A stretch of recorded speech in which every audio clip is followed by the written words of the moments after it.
Bonsoir, ravi de vous retrouver pour de nouvelles confidences sur i24 News. Ce soir, notre invitée parlera, alors que d'ordinaire, elle préfère aux mots MOTS, la peinture, l'art visuel pour exprimer des mots MAUX. Son dernier né, un film, un documentaire, une séance de mime, on sait pas bien, un peu de tout ça sans doute pour Heartbreak qui revient sans mots superflus, sans émotion outrancière mais avec respect, sur la première année d'une guerre qui a changé une fois de plus et à jamais le visage d'un peuple. Jessica Vaturi-Damo, bonjour. Bonsoir Nathalie. Bonsoir, merci d'avoir accepté notre invitation sur i24 News. Jessica, j'aimerais d'abord, et justement parce qu'on parle de mots, que vous en choisissiez trois pour vous définir. Quels seraient trois mots qui parleraient le mieux de vous ? Je dirais imaginative, d'abord, libre aussi, et spirituelle dans le sens en quête constante de spiritualité. Voilà.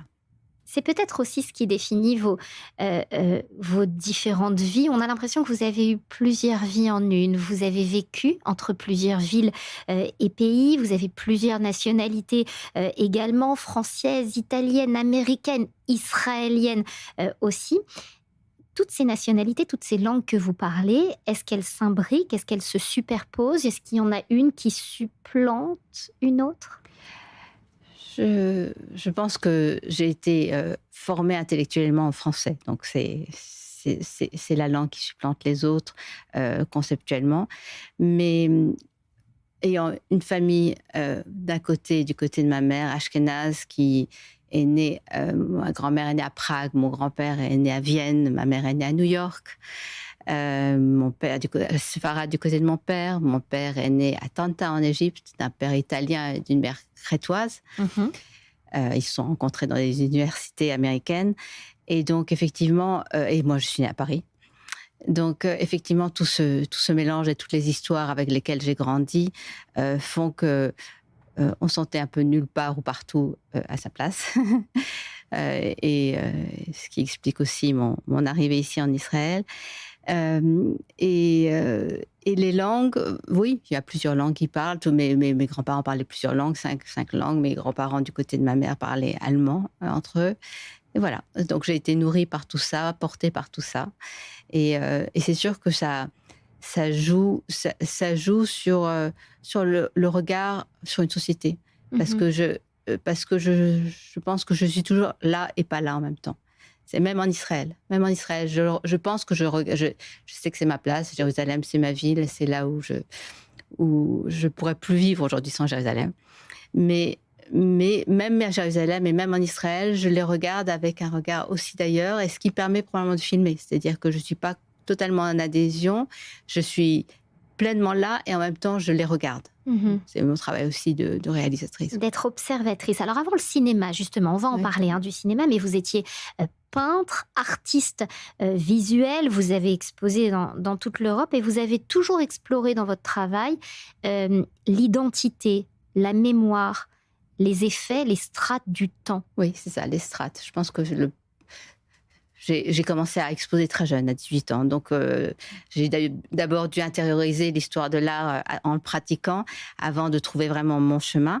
Mais effectivement, la question des strates de peinture, des strates de matériaux, des strates de temps, c'est effectivement les questions comment l'image, comment traverse ces strates. C'était vraiment les questions de mon travail pictural. Et c'est passé, et j'ai rencontré, et je me suis mariée avec un réalisateur, Richard Dembo, qui a été très connu pour son premier film pour lequel il a eu Oscar, César, prix de Luc, qui s'appelle La Diagonale du Fou. Mais j'étais encore très petite quand il l'a fait, donc j'en suis rencontrée après. Et donc, on avait ce dialogue sur les images. Lui, on travaillait au même endroit. J'avais l'atelier, il avait son bureau où il écrivait ses scénarios côte à côte. Et je venais sur les tournages, évidemment. Mais on avait vraiment ce dialogue. Il était le premier à voir mes peintures. J'étais le premier à lire ses premières versions du scénario. Et Et ça a nourri, c'était extraordinairement riche comme relation, ça a nourri et ma peinture, et je pense que ça a aussi d'une certaine façon nourri son travail de cinéaste. Et puis quand il est décédé, il n'a pas terminé son dernier film, La Maison de Nina, exactement, La Maison de Nina. Il n'avait pas terminé, il avait à peine commencé le montage. Et donc, 10 jours après son enterrement, j'étais en salle de montage. Et là, j'ai découvert quelque chose que je le connaissais comme épouse d'eux, mais pas comme praticienne, ce que c'est que de travailler de façon créative avec les autres. Parce que le travail pictural dans l'atelier, pendant 20 ans, j'ai travaillé seule. C'est très solitaire. Très solitaire, et j'étais très à l'aise avec ça. Je suis encore très à l'aise avec cette solitude. Mais là, toutes les synergies créatives se rencontrent, et c'est ça qui est magnifique dans le cinéma. C'est exponentiel. C'est-à-dire que cette créativité se multiplie à tous les niveaux où le cinéma travaille, c'est-à-dire la musique, l'image, le costume, le décor. Enfin, et chacun apporte, met au service du film ou du projet toute sa créativité. Alors justement, peut-être qu'on parlera de ce trait d'union entre Heartbreak aujourd'hui et La Maison de Nina il y a quelques décennies. Mais d'abord, on va jouer un petit peu ensemble, si vous voulez bien, au questionnaire de Bernard Pivot.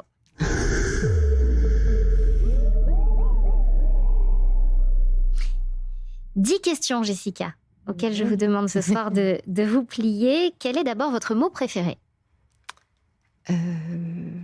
Je dirais intégrité. Votre mot détesté, en revanche ? Presque l'inverse, je dirais la cupidité. Ouais. Votre drogue favorite ? Le travail artistique, sans aucun doute. C'est la meilleure. Le son, le bruit que vous aimez ? Le son d'un archer sur les cordes d'un violoncelle. Vous mettez de la musique d'ailleurs quand vous créez ? Pas du tout quand j'écris les scénarios, parce que maintenant j'écris aussi les scénarios, mais quand je peins, oui. Le son, le bruit que vous détestez ? Que je déteste, un marteau-piqueur. Bah oui, ça c'est moins créatif. Votre juron, gros mot, ou votre blasphème favori ? Il y en a un qui est très difficile à utiliser, que je trouve extraordinaire. Je l'ai fait dire une fois à un acteur, mais ça passait pas très très mal. C'est raclure de bidet. Ah, j'ai jamais entendu ça. Ah oui, traiter quelqu'un de raclure de bidet, je trouve, quand on est vraiment en colère ou qu'on le méprise, c'est formidable. C'est l'insulte suprême. Un homme ou une femme pour illustrer un nouveau billet de banque ? Dans n'importe quel pays, sentez-vous libre, laissez votre imagination donner à qui vous voulez cet hommage. Oui. Écoutez, il y a une femme qui s'appelle Jane Goodall, une Anglaise, qui était éthologue et spécialiste donc des chimpanzés, et elle est morte là en octobre 2023. Et elle a vécu en Tanzanie pendant des années. Elle était primatologue, donc. Et elle a découvert plusieurs choses. Notamment, elle a retravaillé beaucoup sur le rapport animaux-humains, sur la relation animal-humain, qu'elle a beaucoup commenté et beaucoup modifié la vision de la chose. Mais aussi, elle a découvert que les chimpanzés inventaient leurs propres instruments, ce qui était une découverte. Et la grande chose, c'est qu'elle a fondé un institut qui porte son nom pour préserver la biodiversité. Alors je me dis que sur un billet de banque, qui est l'outil ultime de transactions humaines et avec lequel on fait du bien et du moins bien, ce serait bien d'avoir son visage. Ce serait un joli message. Ouais.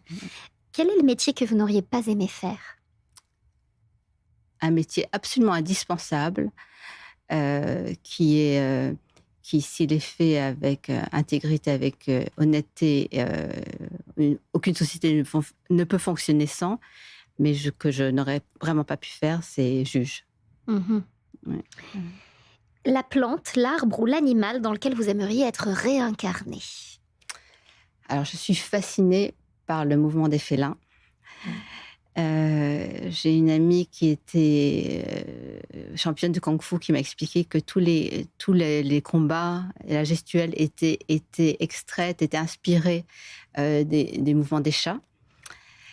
il y a une telle majesté chez le lion que je crois que je rêverais d'être, si je devais, je suis pas sûre de vouloir être réincarnée, mais si je devais être réincarnée, je choisirais le lion, aussi parce que c'est le symbole de Yehuda. Donc, double raison.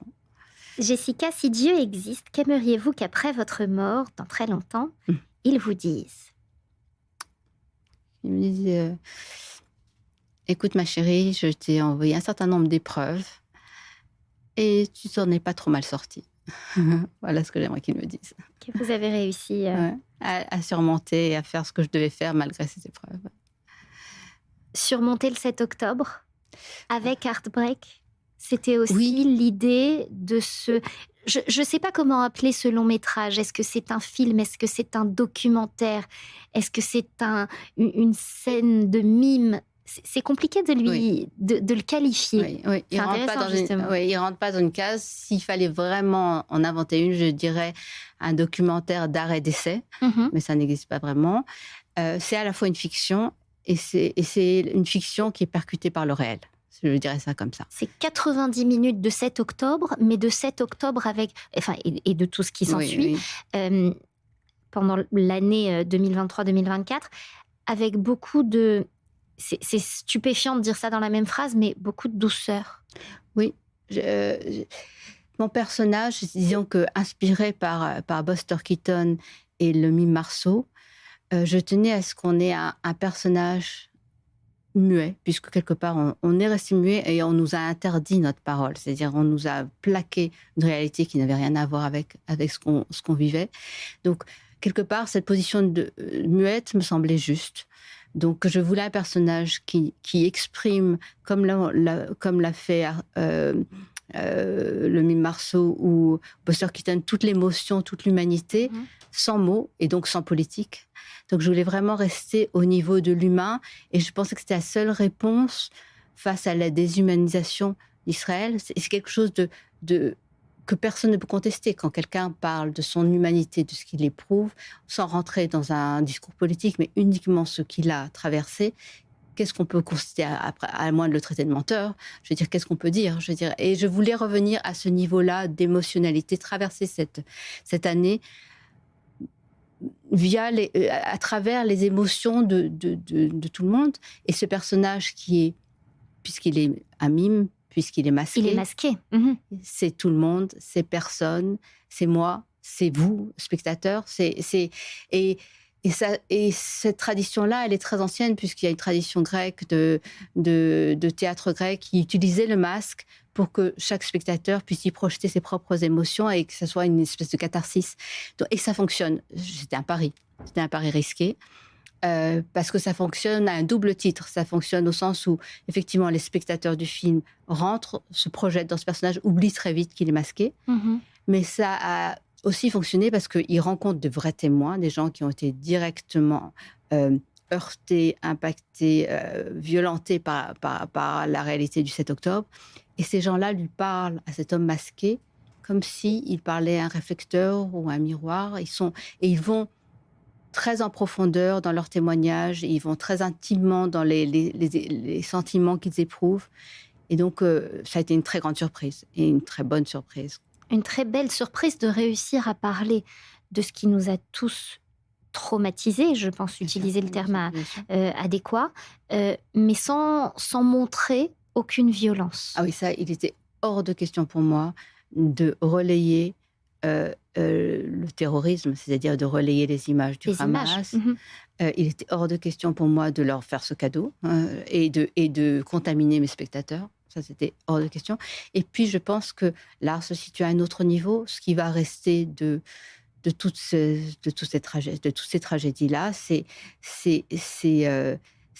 l'histoire de notre dignité, c'est de la façon dont nous, peuple israélien, pour nous-mêmes, et je pense comme modèle, si un jour on nous entend, on a réussi à faire face à ces épreuves-là. Et c'est ça que je voulais montrer. Moi, j'ai été éblouie par les gens que j'ai rencontrés. Absolument. Je veux dire que ces femmes qui attendaient un enfant, qui étaient otages, ou qui ont perdu leur mari, ou qui ont perdu... ou ce jeune homme blessé au front, etc. Ce que ces gens racontent avec le niveau d'humanité qu'ils déploient lorsqu'ils parlent de ce qu'ils ont vécu, m'a vraiment bouleversée et m'a rendue très fière de mon peuple.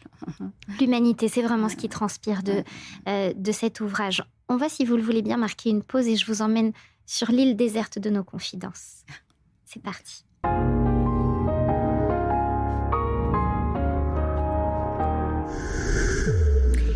Sur notre île déserte, vous n'amenez, Jessica, qu'un seul livre. Un livre pour vous accompagner dans ces soirées esselées sur l'île déserte. Quel serait-il ?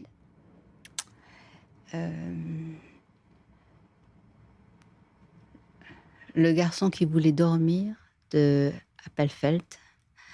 Aaron Appelfeld, cet écrivain israélien. Bien, absolument. C'est un livre absolument bouleversant qui raconte comment un enfant sortant de la guerre fuit dans le sommeil et ne se réveille pas, ne se lève pas pendant des jours et est transporté par tous les réfugiés d'un endroit à l'autre, jusqu'au moment où il s'agit d'entrer en Palestine. Et là, il doit vraiment tuer sa langue maternelle pour pouvoir apprendre l'hébreu, ce qui est une des grandes violences qui s'est passée dans notre pays. Le yiddish était interdit de parole, et lui, c'était pas le yiddish, c'était l'allemand. Mais il est né en une nouvelle naissance en apprenant l'hébreu, mais avec douleur. Mais c'est un livre bouleversant, magnifique. Et puis, Aaron Appelfeld s'appelait Irvin, qui est le nom de mon grand-père. Donc voilà. Donc une dimension particulière pour vous. Une musique, une chanson que vous prendriez avec vous sur cette île déserte pour adoucir des soirées ? Sans aucune question, les suites de Bach pour violoncelle. Donc on reste dans les classiques. Ouais. Un film ? Pour étudier toute seule longtemps sur une île déserte, un film de David Lynch. Ouais. Je pense Mulholland Drive, qui est un chef-d'œuvre et qui peut vous donner des heures et des heures à décortiquer pour essayer de comprendre comment ça a été fabriqué. Ouais. Et enfin, un héros ou une héroïne que vous pouvez faire venir du passé, faire surgir du futur, qui vous accompagnerait, que vous aimeriez découvrir, à qui vous aimeriez poser des questions. Vous pouvez laisser votre imagination déborder vers des personnalités que vous auriez aimé rencontrer. Je crois que je dirais le roi David. Le roi David. Vous auriez des questions à lui poser sur ce qu'on est en train de vivre aujourd'hui et la sagesse je crois, qu'il faudrait peut-être mettre dans notre vie. Et peut-être aussi des questions sur ce que c'est que de construire quand on a été obligé de faire la guerre. La guerre, justement, on parlait tout à l'heure de la maison de Nina, de votre époux, et de Heartbreak, la maison de Nina que vous avez terminé donc de monter. Heartbreak qui est votre bébé à vous, j'ai envie de dire. La maison de Nina, ça raconte la Shoah, la vie pendant la Shoah. Est-ce qu'il y a un trait d'union ? Pas tout à fait. C'est pas tout à fait la vie pendant la Shoah, puisque c'est 44, c'est les enfants qui reviennent de Buchenwald et les enfants cachés qui se retrouvent dans une même maison.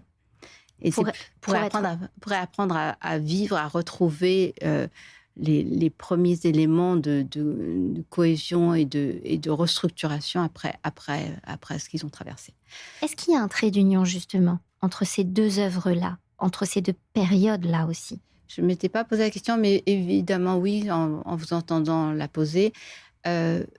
Pour moi, la maison de Nina, c'était une espèce de parabole d'Israël. C'est-à-dire qu'on avait tous les visages possibles du judaïsme se retrouvaient en ayant traversé un traumatisme commun, et tous avec la douleur du manque et de l'absence des parents, mais qui chacun essayait de reconstruire quelque chose, mais ensemble. Et c'est vrai que Heartbreak, comme il se voulait absolument apolitique, j'ai écouté et on a rencontré avec l'acteur et avec mon équipe tout le monde, c'est-à-dire gauche, droite, religieux, pas religieux. Enfin, c'était pas le problème. On rencontrait les Israéliens dans leur diversité. Et et dans leur unité, parce que cette première année, et c'est probablement une des choses les plus belles qui s'est produite, c'est cette solidarité, cette unité, cette fraternité à laquelle on a goûté et qu'il ne faut pas qu'on oublie. Vous avez le sentiment qu'on a retenu ces leçons? J'espère, je ne peux pas dire. On va rentrer dans une période d'élection où tout nous amènera à la division, à la polarisation, donc j'espère qu'on se souviendra. C'est le message, en tout cas, cette dignité, cette solidarité-là qu'on a eue, pas seulement les heures qui ont suivi le 7 octobre, mais elle a bien perduré. C'est ce message-là que vous voulez qu'on conserve, en voyant notamment Heartbreak? Oui, absolument. Mais ce film, il a été vraiment conçu pour sortir d'Israël. C'est aussi pour ça que j'ai fait ces choix artistiques et que je me suis entourée d'une équipe artistique très, très, très, je veux dire, vraiment les meilleurs dans leur domaine. Je tenais absolument à ce que, sur le plan artistique, il n'y ait rien à dire sur le film, on ait un niveau de qualité qui soit, je dirais, sans question. Je veux dire, on pouvait ne pas vouloir entrer dans l'histoire, on pouvait ne pas vouloir entendre parler d'Israël, de l'intériorité d'Israël, mais formellement, il fallait qu'il n'y ait aucune question. Donc j'ai pris les meilleurs, que ce soit le montage, les chefs opérateurs, etc. Et toute la question, c'était arriver à donner, à goûter à l'intériorité d'Israël en dehors pour des gens qui, je ne dirais pas des gens qui sont absolument hostiles, mais des gens qui, en tout cas, ont des questions et qui ne sont pas nécessairement... Le montrer aux Israéliens, c'est extrêmement difficile parce que c'est très douloureux pour les Israéliens. Je les vois, je sens dans les salles. C'est comme toucher une plaie ouverte encore. Absolument.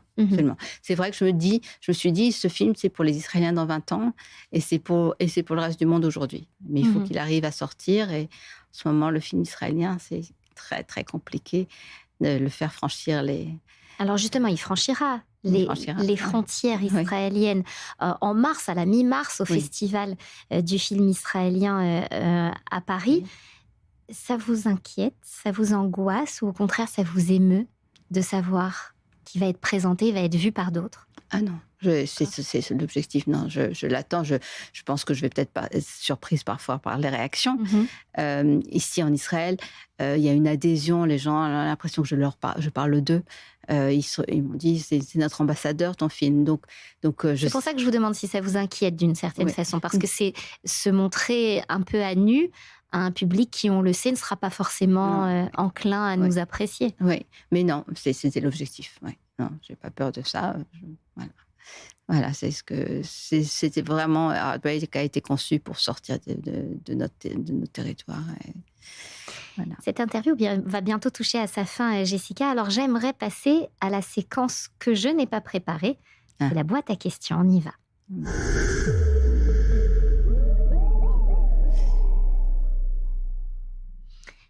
Vous pouvez prendre cette boîte, Jessica, qui se trouve sur la table. Oui. L'ouvrir et s'y trouveront des questions dont je ne porte pas de responsabilité, mais que je vous invite à vous poser à vous-même et à lire à nos téléspectateurs. Vous pouvez la lire à voix haute. Vous parlez de la mort avec beaucoup de poésie, mais qu'est-ce qui est moche dans le deuil? C'est quelque chose qui m'a frappée avec Heartbreak, c'est cette façon de parler de choses terribles, pas seulement de la mort, mais avec beaucoup de douceur, de candeur parfois et de poésie.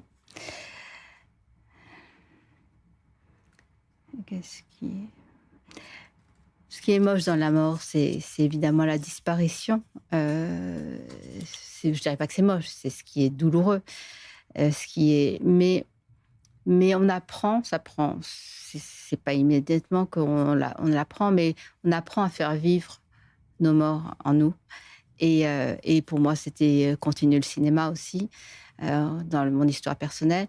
Mais je pense qu'on grandit de l'autre. C'est-à-dire que tout d'un coup, l'autre, ceux qu'on a perdus, on les porte et on les fait vivre en nous et on se multiplie quelque part. Donc c'est peut-être ça la beauté, si on peut dire, du deuil. C'est une façon de rendre éternel. D'une certaine façon. Tant qu'on est soi-même vivant, jusqu'à ce que quelqu'un d'autre nous porte nous-mêmes, j'imagine. Oui. Piochez peut-être une dernière petite question. On a encore quelques secondes pour y répondre. Lisez-la à haute voix. Depuis le 7 octobre, qu'est-ce que vous n'osez plus dire en public? Il y a des choses que vous vous interdisez? Non. Non. On Non. peut et on doit tout continuer à dire et à se dire. Je pense qu'il faut. Je pense que si nous, on baisse les bras, alors qu'est-ce qui se passera? Je crois qu'on n'a pas le choix, on est obligé. Je connais des gens qui vivent cachés en France, qui travaillent dans des télévisions et qui ne disent pas qu'ils sont juifs et ils ont des noms qui leur permettent qu'on ne le sache, qui fait qu'on ne le sache pas. Je ne sais pas comment ils Et vivent. ça, il ne faut pas. Moi, je ne pourrais pas, en tout cas. Merci beaucoup, Jessica, d'avoir été avec nous. On termine l'émission avec un petit selfie, si Avec vous le voulez plaisir. bien. Merci infiniment et belle route à Heartbreak. Merci.